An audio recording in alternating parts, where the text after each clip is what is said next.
ছাত্ৰীসকল তোমালোকৰ যিটো নেৰিটছৰ অৰ্থাৎ north east regional institute for challenge search exam এইটো তোমালোকৰ যিটো অতি সোনকালে অনুষ্ঠিত হ'ব।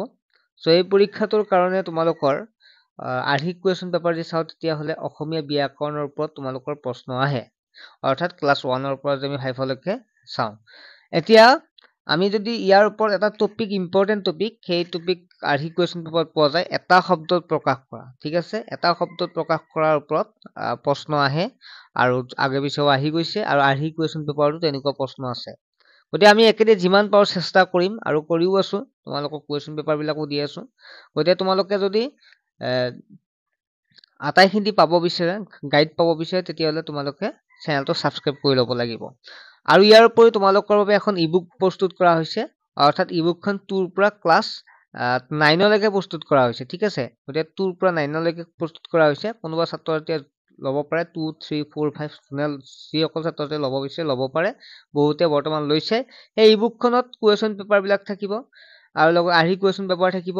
তাৰপিছত তাত থাকিব picture detection, science, social science, তেনেকুৱাকে অসমীয়া ব্যাকৰণ আদি সকলো থাকিব। গতিকে কোনো ছাত্ৰ ছাত্ৰীয়ে জইন হ'ব মানে যিখন ইবুক বা PDF টো ল'ব বিচাৰে তেতিয়াহ'লে মাত্ৰ 30 টকাত তোমালোকে পে' কৰি ল'ব পাৰিবা। গতিকে যিটো হোৱাটছএপ নাম্বাৰ আছে, হোৱাটছএপ নাম্বাৰটো SMS দিবা। তুমি যোন ক্লাছলৈ হওক, ক্লাছ যদি 2 হয় বা 3 হয় বা 4 বা 5 হয়, তেতিয়া ক'বা যে মোক ক্লাছ 5ৰ PDF টো লাগিছিল, নেৰিটছৰ PDF টো লাগিছিল বা PDF টো লাগিছিল বুলি ক'লে মই গম পাম আৰু তেতিয়া লগে লগে তোমালোকক PDF টো দি দিম মাত্ৰ 30 টকা পে'মেণ্ট কৰাৰ পিছতে। গতিকে কোনো ছাত্ৰতে জইন হ'ব বিচাৰে হ'ব পাৰে, মানে ল'ব পাৰে। এতিয়া চোৱা, এটা শব্দত প্ৰকাশ কৰা, মই ইম্পৰ্টেণ্ট কিছুমান লৈ আহিছোঁ, আটাইবিলাক লৈ অহা নাই। এইকেইটা অহাৰ চান্স বহুতেই আছে। অ'ত ত'ত ঘূৰি ফুৰা লোকক কি বুলি কোৱা হয়? অহৰি বুলি কোৱা হয়। ঠিক আছে, চৰক বিশ্বাস কৰা লোক কি বুলি কোৱা হয়? এইটো চৰক নহয়, এইটো ঈশ্বৰক হ'ব লাগিছিল। ঠিক আছে, ঈশ্বৰক বিশ্বাস কৰা লোকক কি বুলি কোৱা হয়? আস্তিক বুলি কোৱা হয়। ঠিক আছে, ঈশ্বৰক বিশ্বাস কৰা লোক আস্তিক। ঈশ্বৰক বিশ্বাস নকৰা লোকক কি বুলি কয়? নাস্তিক। ঠিক আছে, এনেকুৱা প্ৰশ্ন আহে দেই, তোমালোকে চাবা। উপকাৰীৰ উপকাৰ স্বীকাৰ নকৰা লোক কৃতজ্ঞ। ঠিক আছে, উপকাৰ স্বীকাৰ কৰা লোকক কৃতজ্ঞ আৰু স্বীকাৰ নকৰা লোকক তুমি উপকাৰ কৰিছা, তেওঁ স্বীকাৰ কৰিব বিচৰা নাই, তেতিয়া তাক অকৃতজ্ঞ বুলি কোৱা হয়। আৰু স্বীকাৰ কৰিলে যে তেখেতে কাম কৰাওঁতে মোৰ কি হ'ল? লাভ হ'ল। কিন্তু উপকাৰ কৰাটো স্বীকাৰ কৰিলে কৃতজ্ঞ, আৰু যদি কৰা নাই তেখেতে কাম কৰাৰ পিছত তেওঁ লাভ হৈছে কিন্তু কৰা নাই, তেখেতৰ কামৰ কাৰণে মোৰ লাভ হোৱা নাই বুলি কৈছে, তেতিয়া তাক আমি অকৃতজ্ঞ বুলি কওঁ। নেক্সট হৈছে আগচি ধৰা কাৰ্য আগভেটা, হয় নহয়? তোমাক যদি কোনোবা আগচি ধৰে তেতিয়া তুমি কি ক'বা? আগভেটা দিছা দিয়া, হয় নহয়? এবাৰ গুটি লাগি মৰা গছ, এইটো বহুতেই ইম্পৰ্টেণ্ট, এইটো আহি থাকে ঔষধি। ঠিক আছে, কথা বা কামত নিজৰ মতৰ পৰা কেতিয়াও লৰচৰ নকৰা। যে কিছুমান মানুহ আছে নহয়, যে তেওঁৰ কথাৰ পৰা কেতিয়াও লৰচৰ নকৰে আৰু সেইবিলাক আকুৰ গোজ বুলি কোৱা হয়। ঠিক আছে, কোনো বস্তু বৰ বেছি মাত্ৰা অতিচাৰ। কথা ক'ব নোৱাৰা অকৰা। আমি যে কিছুমান সভা সমিতিত কথা ক'ব নোৱাৰে, তেনেকুৱা মানুহ কি বুলি কওঁ? অকৰা বুলি কওঁ।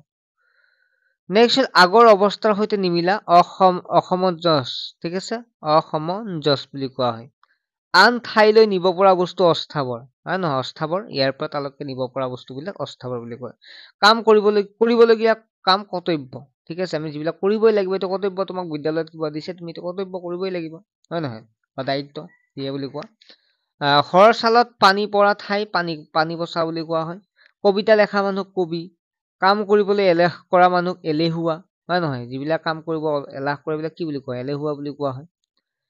কাপোৰ বব জনা তিৰোতাক শিপিনী বোলে। কঁঠালৰ সৰু মুচি কলিক মুচিবলৈ। আঁঠুলৈকে বৈ যোৱা অজানুলম্বিত, এইটো প্ৰশ্ন আহে পৰীক্ষাত। একেবাৰে চলি থকা নিৰৱচ্ছিন্ন। কাৰো নাম নোলোৱাকৈ গালি, তোমালোকে জানা এনে গালি পাৰি থাকে, এইটো গোৱাল গালি বুলি কোৱা হয়। কাঁহৰ সামগ্ৰী তৈয়াৰ কৰা লোক কহাৰ। ককা দেউতাক কি বুলি কোৱা? আজু ককা বুলি কোৱা হয়। ককাৰ দেউতাক, নহয় তোমাৰ ককাৰ দেউতাক কি বোলে? আজু ককা। ঘৰতে থাকি কৰিব পৰা উদ্যোগক কুটিৰ শিল্প।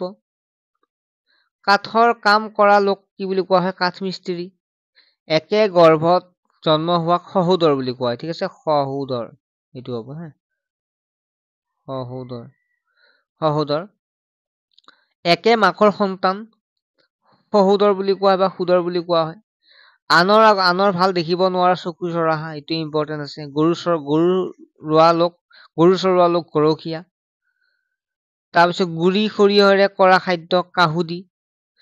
গৰৈ মাছৰ সৰু পোনা, গৰৈ চিৰিকা, আনৰ খেতি কৰিবলৈ দিয়া মাটি শস্য আধা ভাগ আধি খেতি বুলি কওঁ, হয় নে নহয়? তোমালোকে জানাই এইটো।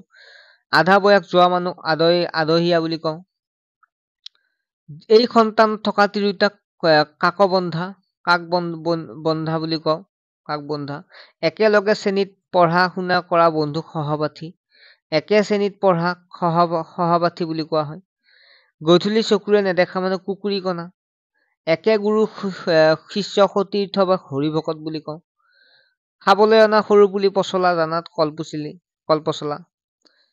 গোটেই জীৱন জুৰি আজীৱন। গৰুৰ পোৱালিক দামুৰি বোলে। গাঁৱলীয়া মুখিয়াল মানুহ গাঁওবুঢ়া, গৰু বন্ধা হল গোহালি, চিকিৎসা কৰালোক চিকিৎসক। ইয়াৰ উপৰি ছাত্ৰ ছাত্ৰীয়ে জনাই থওঁ যে ঘৰতে অধ্যয়ন, অনলাইন টিউচন, সময় আৰু কষ্ট ৰাহি কৰক, অনলাইন শিক্ষা গ্ৰহণ কৰক। ছাত্ৰ ছাত্ৰীসকল, বৰ্তমান সময়ত আমি অফলাইন টিউচন কৰিবলৈ বহু দূৰ যাব লাগে, য'ত সময় নষ্ট হয়, কষ্ট হয় বহুত দূৰলৈকে যোৱা, লগতে তোমালোকৰ পইচাৰো বহুত দিব লাগে 12 দিনতে। গতিকে সেইবিলাক সকলো গুচাই সকলোবিলাকৰ পৰিত্ৰাণ বিচাৰি আমি অনলাইন ক্লাছ লৈ আহিছো, য'ত তোমালোকে ল'ব পাৰিবা মাত্ৰ 99 টকাত মাহিলী, য'ত কোনো 12 দিন নহয়, তোমালোকৰ সপ্তাহত 5 দিনকৈ ক্লাছ হ'ব। গতিকে কোনো ছাত্ৰ ছাত্ৰীয়ে জইন হ'ব বিচাৰে যদি হ'ব পাৰে, এইটো ক্লাছ 6ৰ পৰা ক্লাছ 10লৈকে। যদি কোনোবা তোমালোকৰ দাদা বাইদেউ আছে, তেতিয়াহ'লে ল'ব পাৰিব। ক্লাছটো একেবাৰে ধুনীয়াকে বুজাই দিয়া হ'ব, অনলাইন ক্লাছ যিহেতু লাইভ ক্লাছ হ'ব, নোৱাৰাটো সুধিব পাৰিবা। অভিভাৱকৰ চিন্তা নাই, কাৰণ ঘৰত ক্লাছ কৰি আছে নে নাই গম পাবা, কাৰণ টিউচন গ'লেতো গম নাপায় কি কৰি থাকে কি কৰি নাথাকে।